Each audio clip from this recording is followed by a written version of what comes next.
Hey everyone, so we're here at Guang Hua Digital Plaza. We already did one video looking at video card prices and memory prices, and now we're back. This time we're gonna be looking at a couple of other cool things. So testing equipment, other hardware on the street, SMDs. We'll be revisiting a shop we saw last year with thermocouple readers, capacitors, resistors, all that stuff. Just kind of cool to see the sort of density and concentration of PC hardware enthusiast DIY project hardware in one spot, in person, not on the internet for once. So we're gonna just explore the area and see what there is to offer here. And other than that, I think check out the video card pricing video if you want to see what the GPU prices are here in Taiwan with the mining consideration in mind. Otherwise, let's go take a look at the rest of the plaza. Before that, this video is brought to you by Thermaltake's View 37 case. The View 37 focuses on highlighting custom PC builds with its full panoramic window and tinted front acrylic. In our thermal testing, the View 37 performed reasonably well when considering its looks-focused build, which is partly thanks to the airflow design and the removal of a bottom power supply shroud.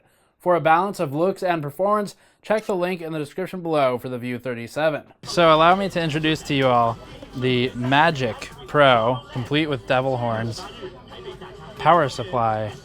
Enjoy your life, because it's going to be a short one when you use this. Dual 12 volt compliant. Yeah, we look at all those specs.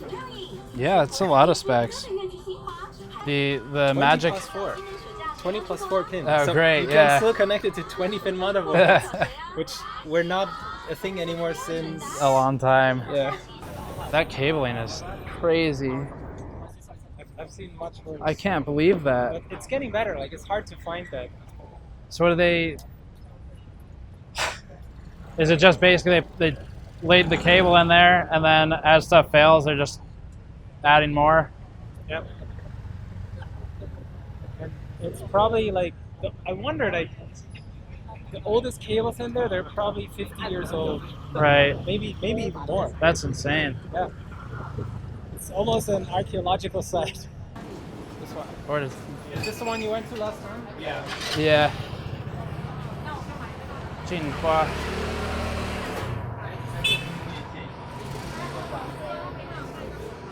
So some of these, we have some of these exact devices, but branded differently, and it's not because these are knockoffs.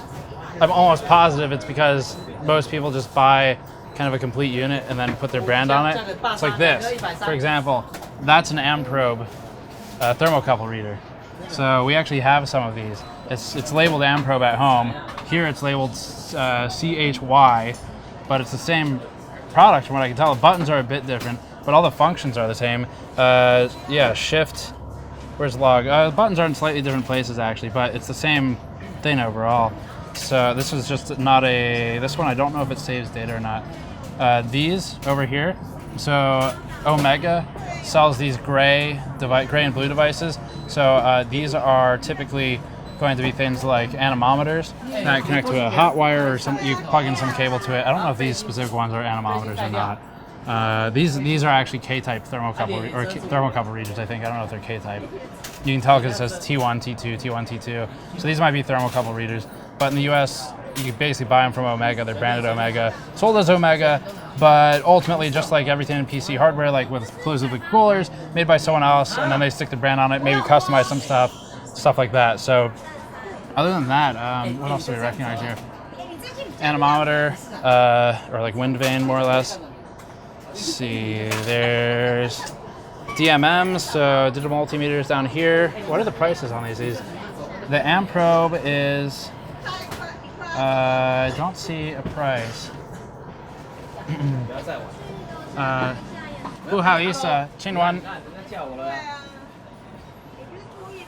He wants his brand to be... Yeah, it's okay, yeah. 多少钱？这个时候千万不能让，要讲英文。This price 3900英文。 Okay. 3,900。118. 118. Yeah. I'm tempted to buy it. 156. I know you can get them for like 70, 80 bucks as well. 4-put thermometer. I could actually use one of those. What's this? I don't think the software will be just in Chinese. Don't think so. I don't think so. Probably have English. I bet, honestly, I bet you could use like the Amprobe US software with the same thing, because all they do is rebrand it, I think. It would be an extra effort to detect. Yeah, I doubt they do it, yeah. So someone on Twitter told us to look for 10K solid So if your capacitors. mouse switch breaks, Oh, yeah. just buy a new mouse switch. Omron switches. So, is that Omron? I don't know. No, it's a fake. So this store we were in last year, and they have, the wall behind me has like resistors, capacitors, all that stuff. There are mouse switches along these shelves. For case modding, there's stuff like small buttons, toggle buttons, stuff like that. I mean, not really case modding, you do an electronics project with that. And then what else do we have in here? A lot of power switches, power buttons for just electronics projects. Toggle buttons up here. Power supply, power 9 volt, 12 volt, so forth. Let's see if we can find any SMDs that are interesting. 10K. These are all resistors. Resistor, resistor, resistor. This entire wall is just resistors. All of it. This is all SMDs. Actually, these might not be. What are these? Far side. So this entire shelf, which is about as wide as our studio wall for the set at home, this entire shelf is all resistors. Like there's just the whole shelf of that, basically. Stuff that would never survive in the US without Radio Shack.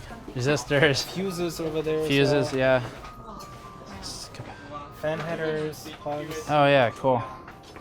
This would be, man, this would have been useful for building our fan testing rig. Yeah. All this How stuff. did you do it? Ordered all this stuff on DigiKey for a Okay. huge markup. Because like, so I just bought, where's a 4-pin? You see a 4-pin out here? This. I just bought 2 of these from DigiKey for probably, is that NTD? That's Yeah. NTD, I guess, right? 2 NTD. 6 cents. 6 cents. Yeah. I definitely paid like double digits pennies in the US. So this, yeah. In the US, I definitely paid like at least 30 or 40 cents If for you the... might need some, just take some. Yeah, out. yeah. Well, they're small, right? PWM headers. Oh, yeah. That's crazy. I wish we had this kind of stuff in the US, but it would never survive. Yeah, you could build your own circuit boards pretty easily here. USB headers over here and SATA headers. Yeah. So if you want to build your own small motherboard, Yeah, you could. you could actually do it. Yeah. USB header, raw USB header, raw HDMI, just like unconnected. So this one is about $4 at home, and here it's 130, which divided by 3 is going to be roughly the same, I think, actually. Divided by 33, yeah, $4. Same exact price, actually, $3.90 versus about 4. So not actually a better deal, sadly. Otherwise, I'd be buying a lot of it and smuggling it home. So it's Captain Tape, though. That's cool. Only see that really on online stores. So this is, last year we came through here. So we came through here last year and found a bunch of small like laptop components and fans. Here you go. It's like this stuff over here is, there's like Acer laptop fan replacements. So I think these might be model numbers. Yeah, model numbers.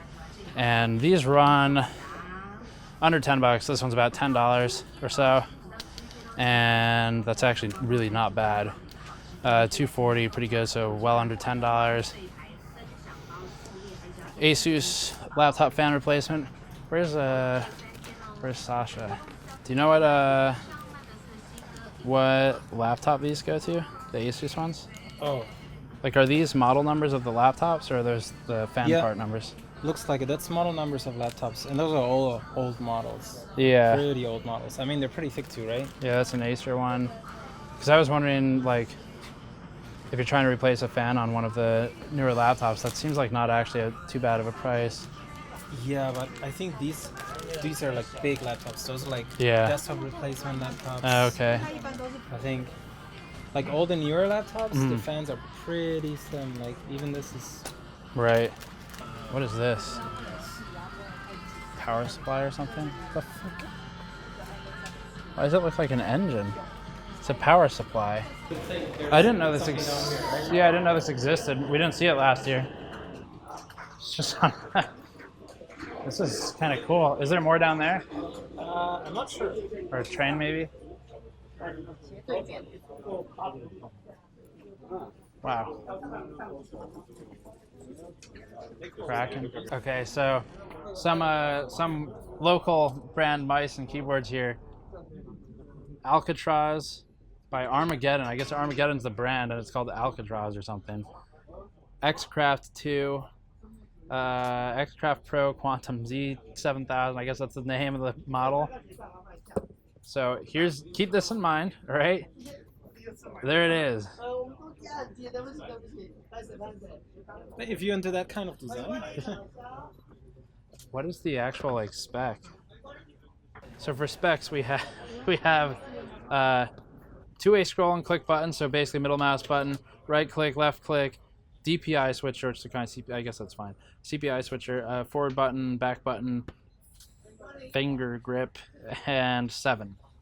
I like these. Yeah, I like this.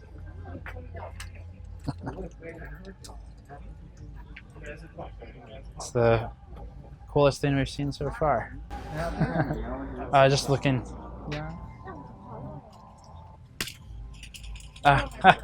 Cool. Solar. Yeah.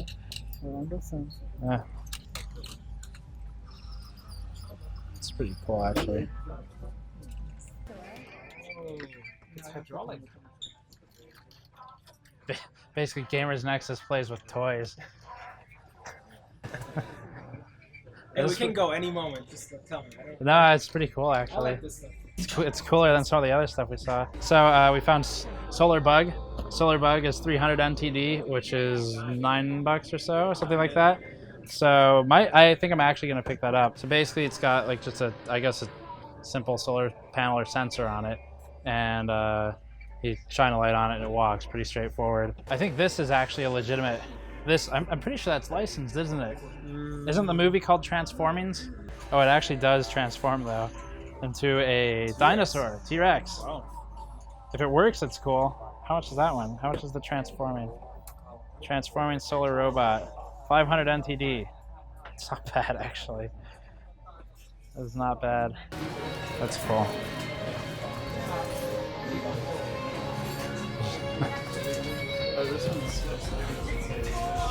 So, what is this? The Paramice 508. And it's designed in Germany, allegedly. We also have some, I guess, hack job German from potentially a translator. Do they work? This one does. Okay. So we have Qi chargers. We're testing their This one works. functionality. How's that one? Beeped at me. There it goes. Okay, that one works. Gamers Nexus. How about Hello wireless Kitty? Charging roundout. Yeah. Qi charger benchmark. No good? No good on that. Hello Kitty doesn't work. Wow, that's really disappointing. That's the only one worth buying. This is also important. All right, so a couple things to point out here. We're basically right now, we just came down into the basement of, I don't know, under the street. If the street can have a basement, that's where we are. Up top, we saw some components, some SMDs, like all the resistors, things like that. We saw test equipment, so thermocouple reader and anemometer, stuff like that. Here, there's a couple other cool things. So heat guns are pretty common tools for tube bending, things like that. If you've seen this stuff, it's nothing really particularly new, but I guess the cool thing is that you can actually buy it in person, not need to order it. This is a power supply. This is a benchtop power supply, and you can typically set like voltage and current. It looks like it has 2 sets of outputs, maybe. I'd have to look closer, but so you've got that, and then heat gun. One of these is 1400 watts, I think. Yeah, 1440 watt heat gun over there. Really not bad. Prices, I don't see them listed at the front, but let's see. SMD rework station. So just a workstation for service mount devices. And there's a Hacko soldering station. So soldering iron, soldering kit.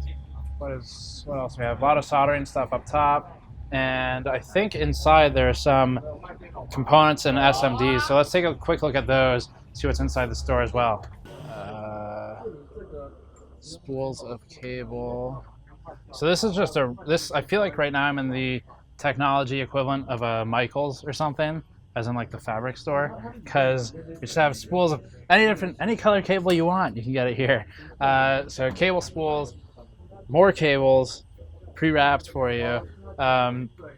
Behind the camera, some uninteresting stuff, doesn't need film, but SATA connectors, things like that, normal stuff. Small screwdrivers, lots and lots of zip ties, which we could actually use a local zip tie supplier for our PC mods.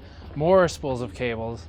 Like I said, it's basically a Michael's equivalent for PC hardware, or at least wires and hardware in general. There's more. Wire sleeving.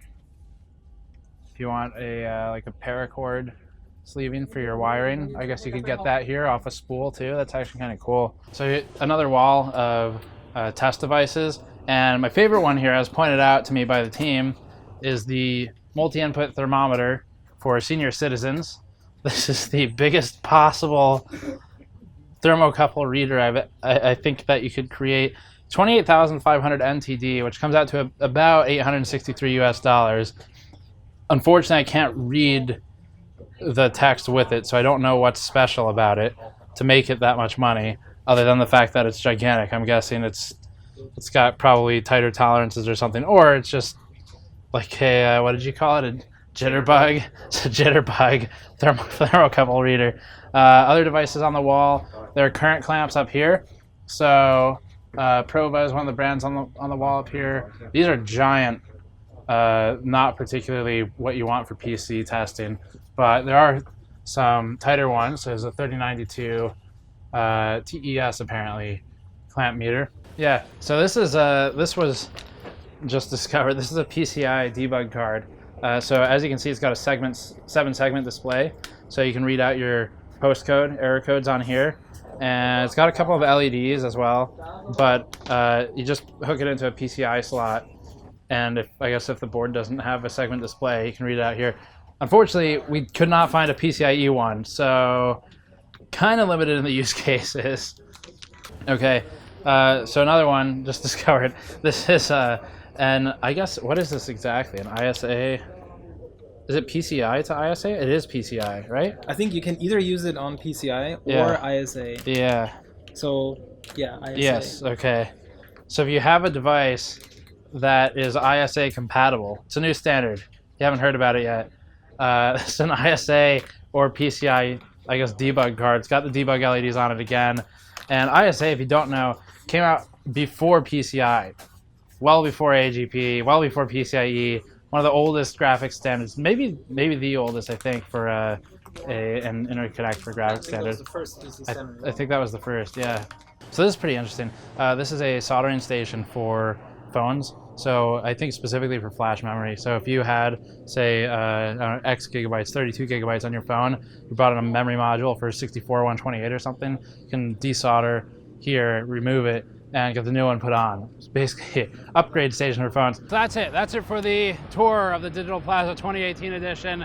Like I said earlier, check the GPU pricing video for some more specific information and my attempt at speaking a little bit of Mandarin. Otherwise, thank you for watching. As always, patreon.com/GamersNexus helps out directly. Go to store.gamersnexus.net to pick up one of our mod mats or other products on the store. And check back very soon for all of our Computex coverage. I'll see you all next time.